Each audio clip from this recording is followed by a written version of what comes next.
Good morning, everyone.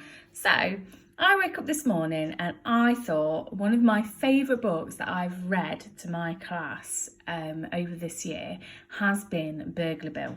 I love Burglar Bill because I can remember seeing so many happy faces and having so much fun with doing some really silly voices.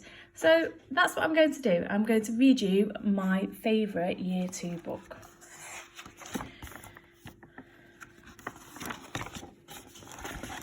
Burglar Bill lives by himself in a tall house full of stolen property. Every night he has stolen fish and chips and a cup of stolen tea for supper. Then he swings a big stolen sack over his shoulder and goes off to work stealing things. Every morning, Burglar Bill comes home from work and has stolen toast and marmalade and a cup of stolen coffee for breakfast. Then he goes upstairs and sleeps all day in a comfortable stolen bed. One night, Burglar Bill is working in a little street behind the police station. When he comes to the first house, he climbs in through the window and shines his torch around. "That's a nice toothbrush," says Burglar Bill. "I love that." And he puts it into his sack.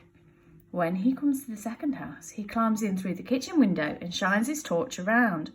"That's a nice tin of beans," says Burglar Bill. "I love that." And he puts it into his sack. When he comes to the third house, he climbs in through the bedroom window and shines his torch around. "That's a nice hat and coat and pair of trousers and socks and shoes," says Burglar Bill. "I love them." And he puts them into his sack. When he comes to the 16th house, he stops. There on the front step is a big brown box with little holes in it. "That's a nice big brown box with little holes in it," says Burglar Bill. "I love that." In the distance, the town hall clock strikes 5. "Time to stop work," says Burglar Bill. He swings the sack over his shoulder, picks up the box and goes home to have breakfast. After breakfast, Burglar Bill plays with his cat by the fire. Suddenly, he hears a noise. "Sounds like a police car," says Burglar Bill. But the noise is coming from the big brown box and it's getting louder. "Sounds like 2 police cars," says Burglar Bill. He creeps up to the box and raises the lid. "Blow me down," he says. "It ain't no police cars. It's baby." Burglar Bill puts the baby on the table. "What was you doing in the box, baby?" he says. But the baby only keeps on crying. "All alone," says Burglar Bill. He pats the baby's little hand. "An orphan." But the baby only keeps on crying. Then Burglar Bill says, "I know what you want. Grub." Burglar Bill gives an apple to the baby, but still the baby cries. He gives a slice of toast and marmalade to the baby, but still the baby cries. He gives a plate of beans and a cup of tea to the baby. The baby eats the beans, throws the cup of tea on the floor and starts to laugh. "That's better," says Burglar Bill. "I like a few beans myself." I think he really enjoyed those beans, don't you? Burglar Bill sits by the fire and wonders what to do. The baby is crying again. He gives the baby a football to play with. The baby throws the football at the cat and keeps on crying. He gives the baby a book to look at.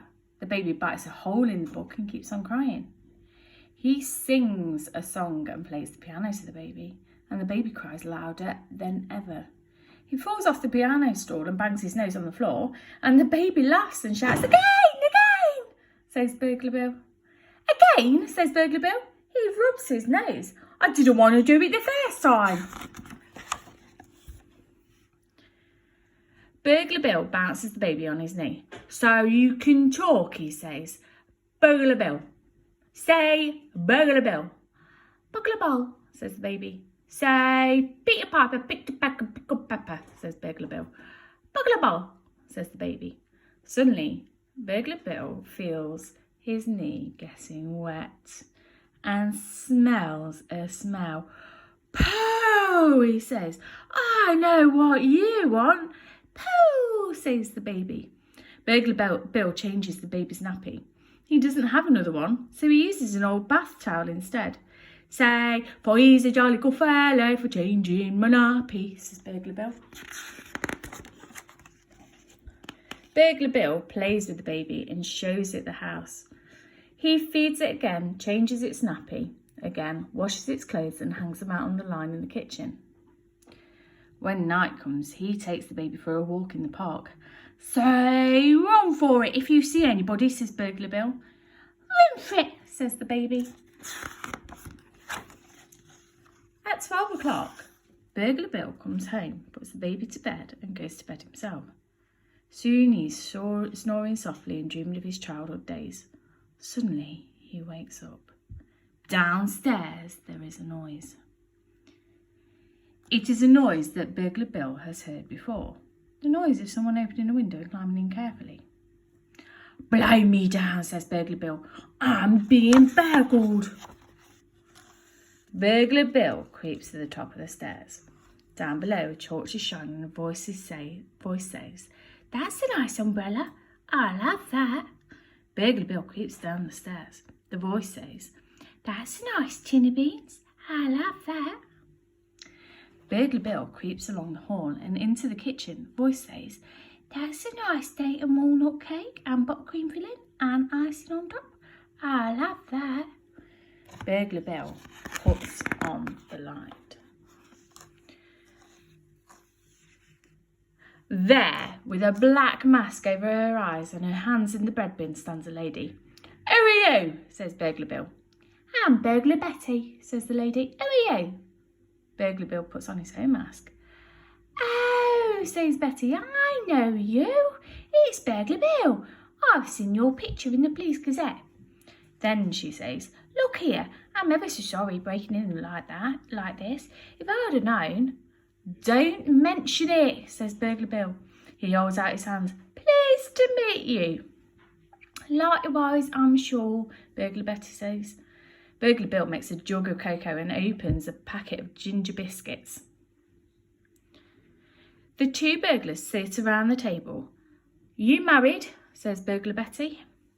"No," says Burglar Bill. "The right woman never come along." He offers the biscuits to Burglar Betty. She takes one and dips it into her cocoa. "Only, I just wondered," she says, "seeing these baby things."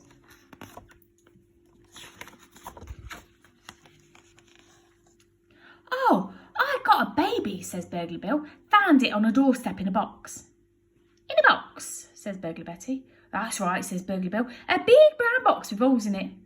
"A big brown box with holes in it?" says Burglar Betty. "That's right," says Burglar Bill. "Well, blow me down," says Burglar Betty. "That's my baby." The two burglars hurry upstairs to the baby's room. "That's him," says Burglar Betty. She swings the baby in the air. "You see, he's got this little birthmark on his leg, and these are his own little clothes as well, what his grandma knit him." Back in the kitchen, Burglar Bill makes a fresh jug of cocoa and opens a pack of arrowroot biscuits. Meanwhile, Burglar Betty tells him how she lost the baby. "You see, I just left him on that doorstep for a minute while I was burgling the house, and when I come out, he was gone. I thought the police had got him."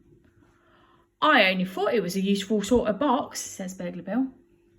"I never knew there was a baby in there till I got home." Burglar Betty gets ready to leave. "I suppose your husband will be glad when you get back," says Burglar Bill. "No, you won't," says Burglar Betty. "I ain't got no husband." She dabs a little hanky on her eyes. "You see, I'm a widow lady." Burglar Bill walks through the town with Burglar Betty and the baby. "You know, Betty," he says, "getting burgled like that gave me a fright." "I know what you mean," says Burglar Betty. "Losing my baby like that gave me a fright." "I can see the error of my ways," says Burglar Bill. "I've been a bad man." "Me too," says Burglar Betty. "I've been a bad woman. I've been a terrible, woman. Just then the baby starts to cry. Shh, says Burglar Betty. You'll have the police after us. Burglar Bill looks over his shoulder. From now on, I'm going to lead an honest life, he says. And all them things I've pinched, all them things I've pinched as well, says Burglar Betty. All them things, says Burglar Bill. Mine and yours, Betty. We're going to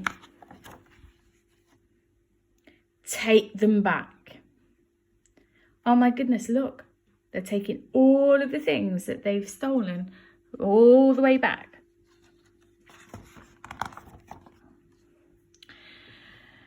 So Burglar Bill stops being a burglar and after a time starts working as a breadman in the local bakery. Burglar Betty stops being a burglar as well. When spring comes, she sells her house and gives the money to the Police Benevolent Fund. Then she gets married to Burglar Bill. Outside the church, Bill stands with the baby in his arms. Say, Bakery Bill, he says. Bakery Bill, says the baby. Say, for he's a jolly good fella for marrying my mum, says Bill. Say, for she's a jolly good fella for marrying him, says Betty. In the distance, the town hall clock strikes 4. Bill, Betty and the baby leave the church, walk down the little street behind the police station and go home to have their tea. So Burglar Bill went from being a really, really master criminal, somebody that was really, really great at stealing things, to being somebody great that gave things back to everyone. And look, he's even got a brand new job. I really hope you enjoyed the story. I'm going to do some more stories, so I will put them on our class dojos. Enjoy, and I will speak to you all soon. Bye.